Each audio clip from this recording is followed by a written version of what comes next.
When The Last of Us was first announced, I was skeptical. Was this going to be yet another tale feeding off of cliché zombie consumerism by pitting a dejected band of human survivors against an endless mob of opaque, infected, cannibalistic creatures? It turns out not. My uncertainty turned to intrigue when award after award started to drop for the title, and I realized that I was the only one of my friends not playing it. So I grabbed a copy. And I started playing the game, and I was hooked. From the Austin escape to the Boston remains to careening through Colorado and trekking to Salt Lake City, The Last of Us mixed masterful, emotional, cinematic narratives with gripping, terrifying gameplay, which penetrated my heart and threatened to rip my soul out of my body and eat it. I really, really want to believe in the Fireflies. The Last of Us not only changed the landscape of gaming, but it changes each and every PlayStation gamer who decides to join Joel and Ellie on their post-apocalyptic, dramatic journey. And now, the same studio that brought The Last of Us to the rest of us is employing their Naughty Dog swag to continue their storied and award-winning work on the iconic and adventure-filled Uncharted franchise. Obsession-driven, treasure-seeking, sacrifice-ridden, quip-given Nathan Drake is coming out of retirement for somewhat of a personal journey in pursuit of a historical conspiracy behind a fabled pirate treasure. Uncharted 4: A Thief's End looks like it might just be Nathan Drake's most fascinating adventure yet. On this episode of Conversations with Creators, I will sit down and discuss these two gaming masterpieces with Evan Wells, co-president of Naughty Dog, Neil Druckmann, Naughty Dog's creative director, Bruce Straley, game director, and co-lead game designer Anthony Newman.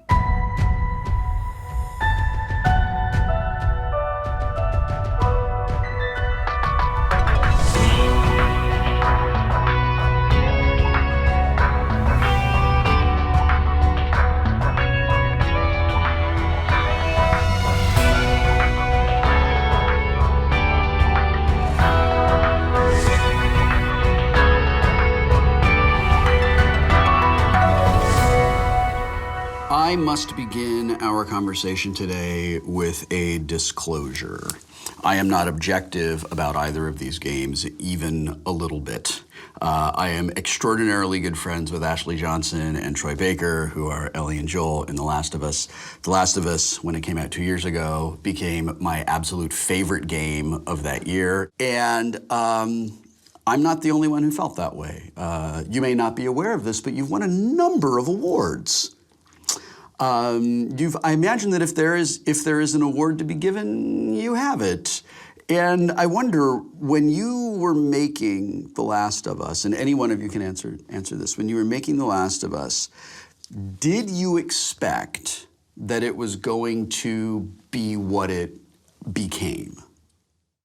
Quite the opposite. Yeah. We thought it was gonna tank. We thought we were gonna ruin the name and image that's been so like heartily built for years and blood, sweat, and tears of a team of what Naughty Dog meant and what kind of games, and we thought we were ruining Naughty Dog's reputation. The joke throughout production would say is like the downfall of Naughty Dog. This is it. This is the downfall. This game is the downfall of Naughty Dog. Why? What about it? Specifically, like a big part of it was on the mechanical side. I thought we'll be lucky to scrape by with like an 85 Metacritic, like 82 Metacritic or something, just because like it wasn't gelling, like it wasn't coming together, you know? So it was really like kind of a set of like really lucky breaks in terms of gameplay decisions we made that really kind of made everything fall into place and turned it into a fun game. Do you recall the moment where it switched from we're doomed to, oh, this works, we can play it? Is there like a specific thing you can recall? GM'd, right? Yeah, it was like a couple weeks before or something. It was about it. There were a couple little moments here and there that would pop up that you're like, okay, that was cool, but oh my, this is all horrible over here. Don't look over there. Actually, I remember it's like we were pretty close to wrapping up, and there was one guy that used to work at Naughty Dog, left for a while, came back, and he came up to us and was just gushing, and he's like, I've never been so attached to characters. Yeah. And it's like, as I finished it and I watched someone else playing it, I'm looking at like Ellie and Joel at the beginning of the game. They're such different people. That's right. And it's like, and I couldn't feel it when I was playing it, but they changed so much. Yes. And we also had Tegan, who was on Uncharted 3, and he had a similar reaction. It was like, guys, I don't know what you did, but it's like, it's one of the most intense emotional games I've ever played. And that's for the first time we're like, okay, maybe we're okay, maybe we'll be all right.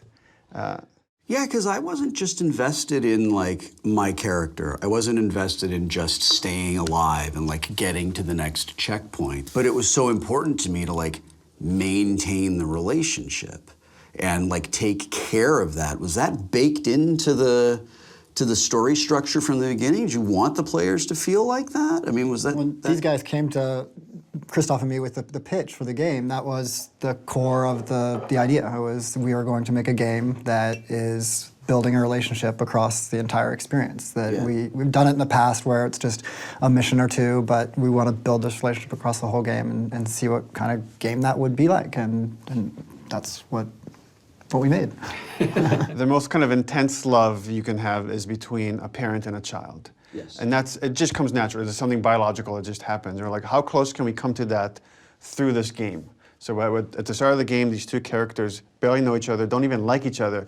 And by the end of it, they have the most intense love where they're willing to make the most ultimate sacrifices to rescue one another. One of the like incredibly realistic parts of that is the melee combat that you worked on. And I thought that you captured in like disconcerting detail and reality the struggle to survive in that environment. From things like, I remember going through entire levels and just thinking, I'm screwed. I have 2 arrows and 4 bullets. There's no way I get through here. A big part of creating this relationship between the two of them and forging that over the course of the game is putting the two characters under a lot of pressure, you know? And so like a lot of the game mechanics are designed around this feeling of a very grounded sense of threat that's coming at you in the world. So part of that is, like you say, like how we hand out resources, how many bullets you get, how many crafting items you get. But we really wanted every encounter with, you know, as many as just a couple of guys to feel like a threat, you know, and because of that, that really makes the relationship between these two characters a lot stronger. And we also put in a lot of mechanics where the two characters help each other. Like Ellie can rescue you, you have to rescue her from like being attacked by an infected or something. And so in that way, in kind of like a generative way through the gameplay, we were able to like continually just reinforce that relationship. So I asked Ashley after I'd played the game, and Ashley and I played role-playing games together, and I asked her like, how much time did you spend like kind of in Ellie's body? She's like, a lot, because we did so much of it mocap. And Ashley told me that it was exhausting the way that performing is emotionally exhausting, to be moving around. And were you able to do more with your characters because you had actors who were actually embodying these characters? Or is that kind of like in the script from the beginning and you're like, actors, do your jobs, just interpret it? Well, the script is written in kind of a different way than film or sometimes even TV is. We have the whole outline. We know what the structure is, where we're going with the story, with the themes and the characters, but we write as we go. Mm-hmm. So as a level is being designed and built, we'll write the scripts for that sequence. And so much of figuring out those characters, like especially those first few scenes we did with Joel and Ellie, it was Ashley and Troy that really brought them to life. And in bringing them to life, they kind of answered a bunch of questions, made some significant choices about those characters, and that as we're trying them out on the stage, we will switch the scenes up. We will change them based on the choices the actors are making. Do you have a rough idea of how many hours you were in like mocap production for what we actually got to see in the game? Oh, I don't know. I mean, of shoot days, it's probably more than 2 months, right? I mean, wow. And that's maybe just for the cinematics. That's not even counting the stunts and the in-game. Yeah. So it's exceeds what you would expect from like a big summer blockbuster motion picture. Like, I mean, usually you're in production on that for 3, maybe 4 months. So the game is released and blows up. Like, I mean, it's the another thing you may not be aware of. Everybody loves it, and it's epic. we get jealous of this whole thing, by the way, because we don't get to play the game. That we spend so much time making, like we know it to the point that like we see all the bugs. Like he spends so many hours in those last few weeks, months of just every single day drilling. Yeah. I'm looking at one specific area. He's looking at the entire game. He's looking at Melee. He's looking at all the performances and how things are tying together with gameplay. So we have our blinders on and we never get to see the game in this way. That's why I like watching Let's Play videos where people are playing because that's the closest I'll ever come to experiencing it firsthand, is seeing their reaction and be like, okay, that's how the scene works. It works on that level, because I can't experience it on that level. Now, I have moments where, even when the level's still in block mesh, we don't even have the performance back from the stage yet, the audio's all off, and I can feel, this is gonna be, this is special. Right here, this is special. Like this little thing, let's preserve this, let's just keep pushing for that. And all you're trying to do in production is try to like hold on to those little moments and keep fostering and like tie those. them together. Yeah, that's really what it is. So in a way, we do have all of that, but it's weird and fragmented. I feel really sad for you that you don't get to experience. You guys, it's a really great game. I have not played another game ever or like before or since that affected me on that level. And I think it fundamentally changed what we expect from video games. Well, so now I have expectations for Uncharted 4. So does that affect the way that you approach it? Have you not thought of this until I planted it in your heads just now? And we came off of Uncharted 2, which won some awards as well, and had all those expectations when we went to do The Last of Us. And the only thing we know how to do is just ignore all that and make the game we want to play. I think Uncharted and Last of Us share a thematic idea in a way, in that the theme of sacrifice comes up a lot. And at the same time, they could not be more different. So as director, what do you bring from this like kind of intimate, intense experience that translates itself to a bigger and a broader high action pulp hero experience? Or you could disagree with me and say that I disregard your premise, Will Wheaton. It's hard because you're right, it is a different genre, it is a different tone.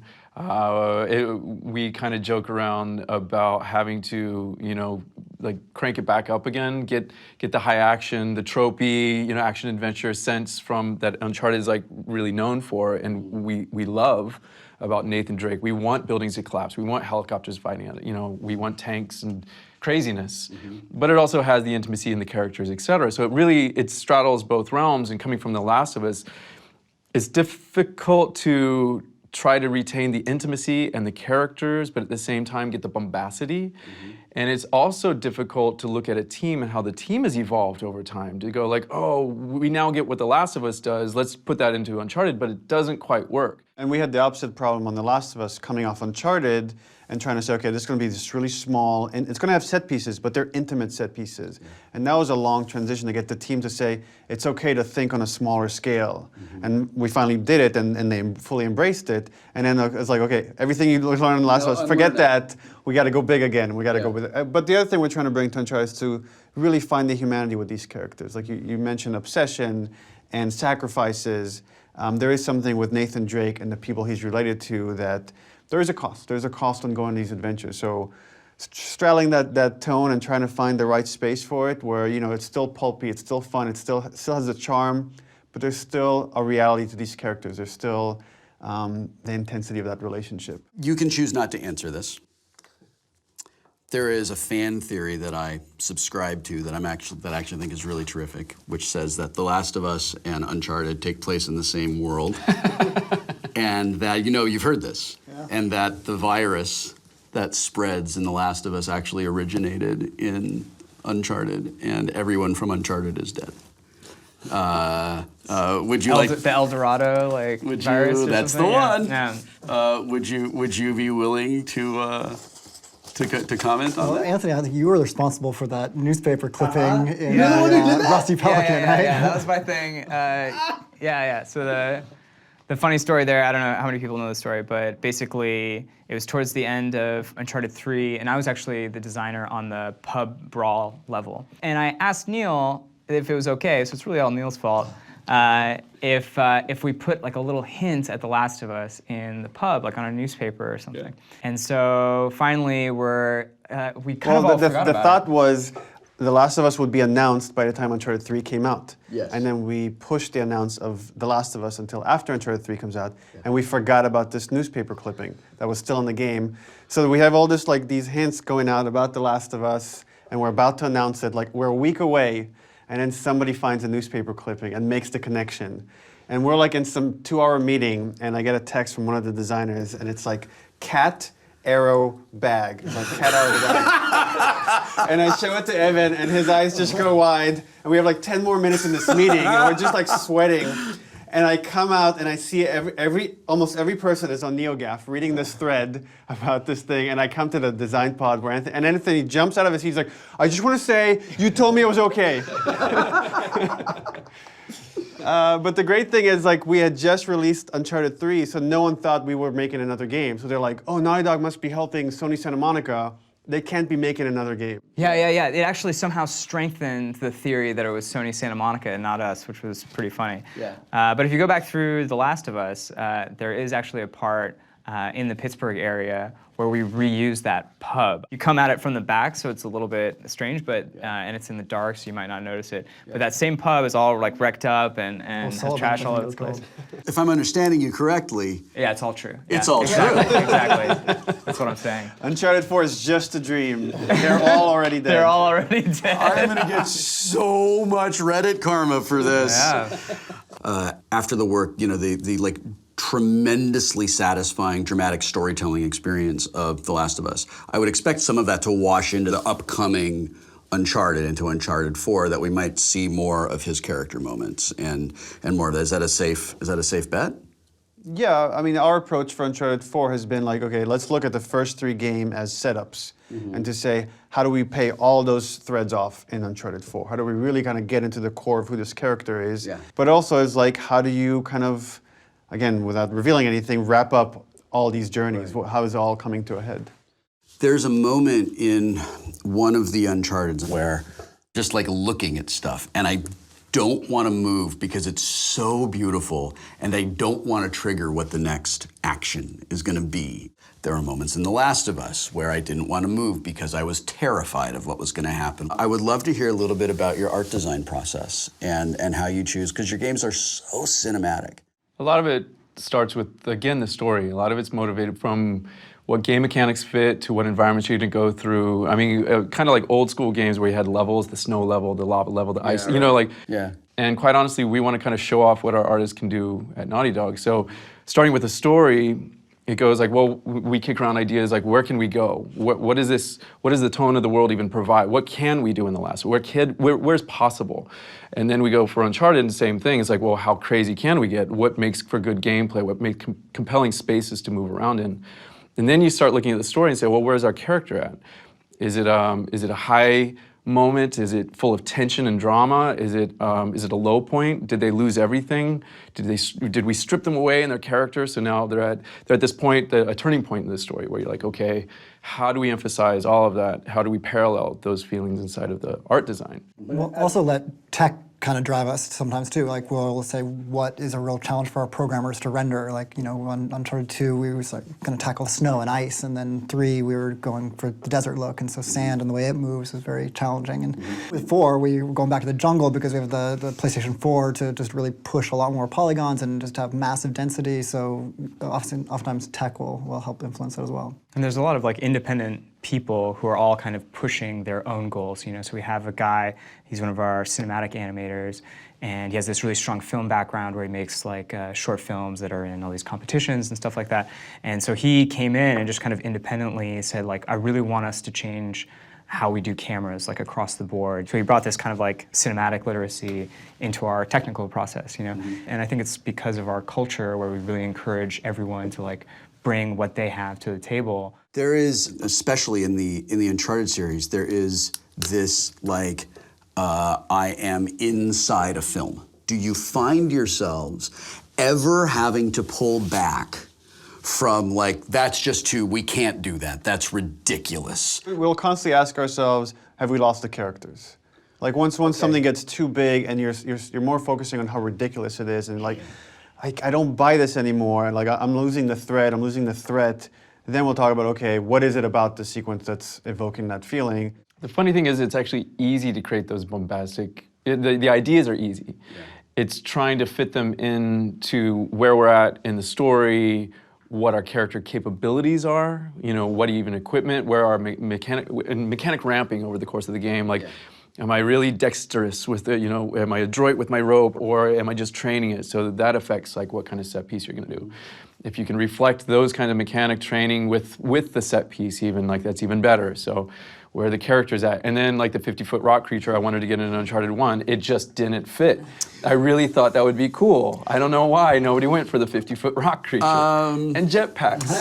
Jetpacks are always cool. I can tell you, Jetpacks, come on. probably the best way to defeat a 50-foot rock creature is by wearing a jetpack. Jetpacks, hello. Yeah. Yeah, come on. Just get around behind it. Hello. Is there a tension? Is there a creative tension between storytelling and, but this would be so awesome? Oh, yeah. Like, and that, all the time. Of course. Yeah. Especially on The Last of Us, with like it was a constant conversation. We would like, how far do we push this infection? We at one point we even said, is there even like do we have infected? Like, what if we lost all them together? And it's just there's a disease that kills people to keep it grounded. But yeah, it's a constant back and forth conversation. You want somebody that argues for something. You want somebody that's like invested and wants to make it better. No, I want to make that. Okay, cool. Let's figure this out. And, you know, that's awesome to have those people. Those conversations, those arguments, always result in it being better. Every always. time. Yeah. And like Anthony was saying, it's part of our culture at Naughty Dog. You get that from everywhere. I mean, if something sucks, you're going to hear it, and from many people.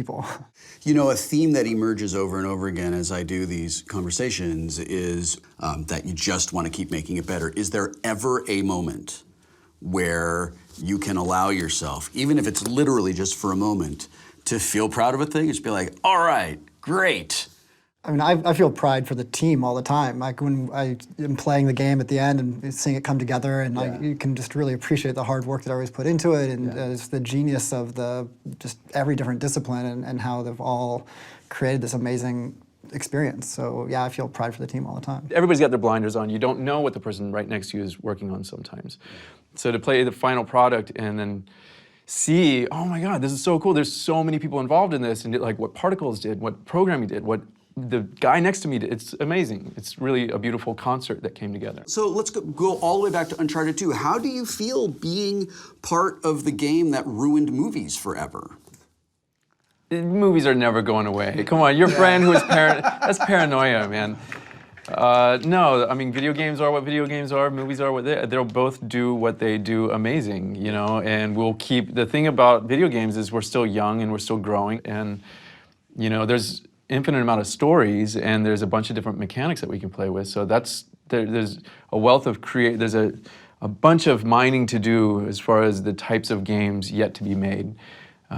So, I don't know, games are still evolving, but movies are safe. The thing that we've, I guess, gained confidence in is that games can be at least as strong as film or TV or these other mediums that have proven that they can tell emotional stories. It's just we do it in a different way, that is all. I do believe, though, I don't know, we haven't talked about this in a while, but it's like that, I do believe that the games have more investment.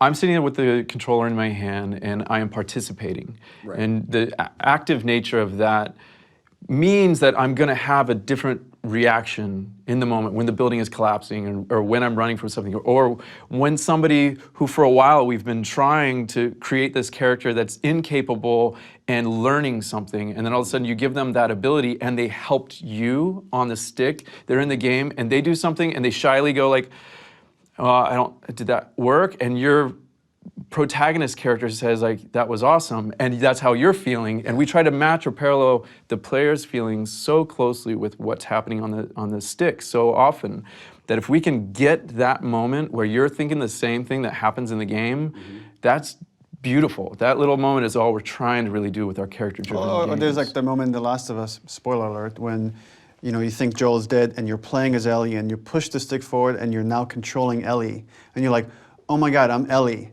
You can't recreate that moment in any other medium. That moment can only exist in video games. Right. I love the moment, by the way, when I've been boosting Ellie forever, and then all of a sudden I get boosted as Ellie. And I sat there for a second, I looked back down, and there's David, you know, and it's just like, this is awesome. Like, this felt great. This is what like, it is on the other side. Yeah, of it's the like boost, everything's flipped because my brain has been built to, and it's all about building those rhythms so that we can tweak them, you know, subvert that idea. And we try to do the same thing with our storytelling with characters, but then if we can get it on the stick and make you feel that way that the characters are feeling at that moment, your heart cracks open a little bit more with video games.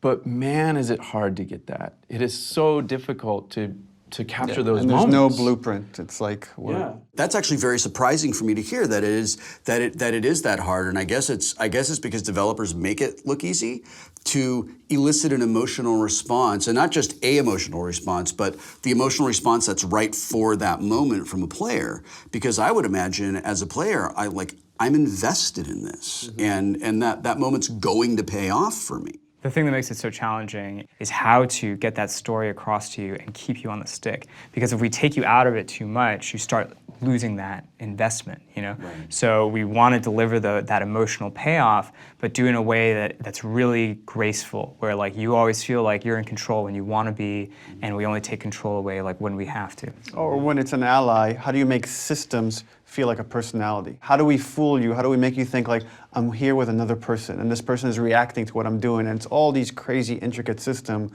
working behind the scenes so she'll just say the right line at the right moment, or just stab the guy in the back to save you at this opportunity. Or look at you. Like we do a lot of work with like head tracking and like when they look, when they don't look.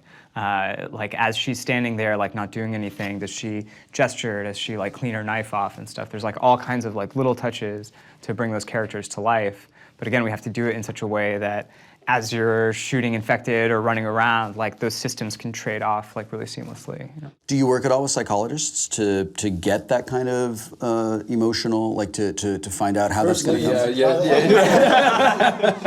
come? Not professionally. No, we don't. I mean, it's fun to watch TED Talks about synthesizing happiness by actually reducing the amount of choices that you have on a day-to-day basis. And that affects literally the design of some of our systems. You can do, it's that thing where sky's the limit. You know, we have more ideas than are necessary to get the effective response that we want from the player. So trying to choose the ones that are going to get the biggest bang for the buck and reducing it down so that you as the player don't get overwhelmed. So there's a lot of science involved, but it's not necessarily extracted, or we don't have relationships with people that help us with that. We just try to be mindful. Like we'll go to seminars about like a storytelling seminar, or we'll go, if we could pick some cinematographer's brain about why they applied certain shots to certain scenes, or what emotion are they trying to evoke. We're constantly asking those questions. How could you take these theories that work in these other mediums and apply it to our medium? Yeah, we've had people come in though. There's been times where Naughty Dog will, you know, have somebody from Pixar come by and talk about storytelling. There's books that we'll throw around. That's the cool thing also, is like passion, back to passion, like each individual. There's an animator that when we start talking like a cinematic language, when we're pushing for something, like we're using references of you know, Coen Brothers film. And so we're studying, breaking down what Roger Deakins is doing so we can actually have that language in studio. It's also interesting when we meet, like we met one of the writers for Breaking Bad, who was a big fan of The Last of Us, and we brought her in and just kind of picked her brain about how their writer's room work, what's their process, and yeah, there's a ton you can learn from other successful people. So Naughty Dog has this reputation, well-deserved, I think, for historically creating gaming experiences that really resonate with players. When you set out to do this, like when it's like, all right, we're making games, it seems like a choice was made that games were going to be made that were narratively compelling, that had an emotional impact on players. When was that decision made, and if so, when? I mean, I guess it goes back even to Jak and Daxter. Jak X, right? Yeah. I think Jak Jak X was the the first. pinnacle. Combat I think, racing was when we really... No, I mean, I think we just sort of saw that video games, like Neil was saying, could be as good a storytelling medium as any other, and you know, we started to learn the techniques, I guess, back on the PlayStation 2 with Jak and Daxter. We initially thought maybe it would be jarring for our protagonist to even speak because we thought that the player wanted to insert themselves in the character. We learned that was a big failure, and Jack 2 introduced the voice for him. But you know, even had a sidekick character. So we'd have the partner, and you could have the banter as you went through the game, and they could talk and share the experience together. So I think we just started building from there. And then I think when we got to PlayStation 3 and introduced the Uncharted franchise, I really felt the technology was finally there to tell a compelling story set in the real world and with human characters, and we could actually finally start to get expressions and emotions from our character models and have acting occur between lines of dialogue where you're sensing, you know, somebody's expression in their face or their eye movement. And so now on the PlayStation 4, the technology is letting us go even further still. Yeah, even Jack 1, we pushed for, the tech allowed us to do the first contiguous, you know, contiguously strung together world, you know, that you could move and roam around, like from the jungle over to the beach and to the village, and from that very, very first village that you start with. And, you know, if you look at it, Uncharted is kind of the same. At some point in Uncharted, we always get you into this contiguous, you know, just like you're on this train, you're just gonna go. And so from moment to moment, it's just like you're on this adventure, and there's no stopping or pausing, and you're just gonna. It's a kind of like a throwback to Jak and Daxter, as well as the characters and everything Evan's talking about. And Like, building worlds instead of discrete levels. You know, in Crash we had the warp room, and you'd go to levels. But on Jak we said, okay, we want to build a world, a real environment. If there's a building, you can go inside it. If there's a mountain, you can walk to it. And so yeah, I think we extended that. didn't Daxter get like one of those awards for like best characters or something like that? Like people love Daxter. People love Uncharted 4 is going to let you take advantage of this terrific next-gen chipset, and the gaming industry has changed so much, and what we can do with our systems has changed so much. Do you feel like hinting at all about what we're gonna see, like how you might be taking advantage of some of the new capabilities we have, maybe deeper environments? Do you plan to do anything with sound design or? The game's going to be really good. Really? Just overall, I think we're going to use the power of the PS4 to make it better, I think. Seriously, do you find that you can do you have more narrative discretion just because you have more to work with in the guts of the machine, I guess is what I'm saying? I think that's for sure true. One thing that we tried to do with The Last of Us, and it was really challenging because we pushed the memory of the PS3 to the limit, was have more open environments. You know, we really wanted to give more player choice, a greater sense of freedom and kind of exploration in these levels. And that's something that's even better for Uncharted with Nathan Drake's incredible moveset and navigation and stuff. So one thing that we're definitely doing is we're opening it up a lot more, and the memory of the PS4 is really definitely allowing us to do that. Another thing that's super exciting is the fidelity of the characters is just going crazy now. We're actually doing real-time cutscenes in Uncharted 4, which is kind of like a new step for us. Wow. Yeah. So everything in the game, you're not going to see those black bars that we used to have in between gameplay and cutscenes, and that's going to let us be so much more expressive and really get that seamlessness between the storytelling and the gameplay, which we already do, I think, very well, but it's going to really allow us to take it to that next level. And also what that means is that, you know, that super great looking Nathan Drake that's in all the cutscenes, that's going to be the guy that you have the whole time, and like the lighting model is nearly identical, and so all of that emotion that you get across in the cutscenes you'll have just in gameplay like all the time. So. Will I still have birds to tell me that I'm going the right way? The yellow is like follow the yellow everything. Because my wife doesn't understand why every time we're out walking our dogs, if we walk past them, birds get out of the way. I'm like, oh, good, we're going the right way. Yeah, on the right track. We're on the right track. I have those same moments that I was describing earlier with The Last of Us now. Yeah. Like, you know, walking around talking to different designers, and you have those moments with Neil and Story, and moments are starting to percolate. Yeah. Where, you know, early on it was more like, how the hell are we going to do this? And now it's to the point that we're getting like levels strung together with story together. Everything's like starting to like come together. Art's coming in. audio's and everything's coming together, and there's those moments that are starting. They're percolating. Yeah. So all I can say is for myself, Yeah. it's starting to be a game that I want to play. It's one of those, and when we talk about like, this is that's gonna be, oh man, that's gonna be a really special moment. Yeah, Right there. there's a lot of stuff that's really fresh and new, but still feels like a logical continuation of the Uncharted feels like Uncharted. formula. Yeah, it really feels it's like home. Yeah. It's like this is good, but better. There's all these techniques that we picked up doing The Last of Us that we're able to bring over now, like the way people can gesture while walking around. You know, a lot of stuff that we can do to make things more seamless. A lot of stuff in how our guns work. You know, everything down to like stuff as mechanical as aiming and the way climbing works and the way some of our animations blend together. And so yeah, a lot of it, like Bruce is saying, feels like Uncharted, but just like stepped up another notch. Like every project has like a crazy goal, right? With The Last of Us is like the relationship between these two characters. Can we earn that? With Left Behind, it was like showing the relationship between Ellie and Riley. Can we earn that? And here it's like telling the closing chapter of Nathan Drake's story. Is like I really feel like we're finally earning that. And like as you're seeing all the pieces come together, it's like that's really important for us. It means a lot to me as a fan of your games to hear you say we need to earn that. I feel like it's so common for creative people to kind of get disconnected from the audience because you're so busy in the thing that you can lose that sense of like we really need to earn this moment.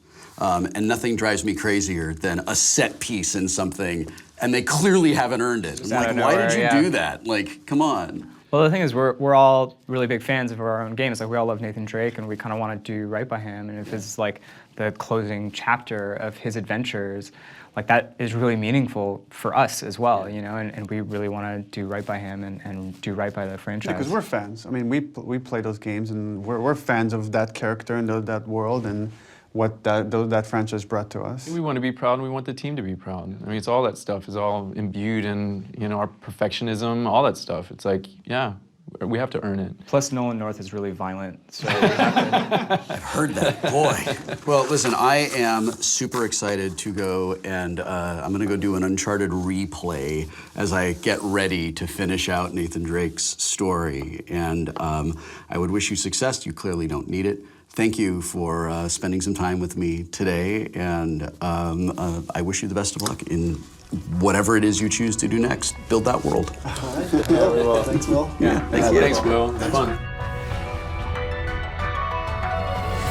What did you learn from this? So, as you started the thing as like from Last of Us and Uncharted fan, what's your takeaway right now? Curious. My takeaways for me are. I wasn't sophisticated enough as a creator until like maybe 10 years ago to kind of put it all together that like what I love about your games is they're all grounded in a reality in some way that I really care about, you know. I think I'm that kind of gamer, you know, like as I get closer to resolving the main storyline, it's like I don't want to turn the last page. I don't want it to be over. PlayStation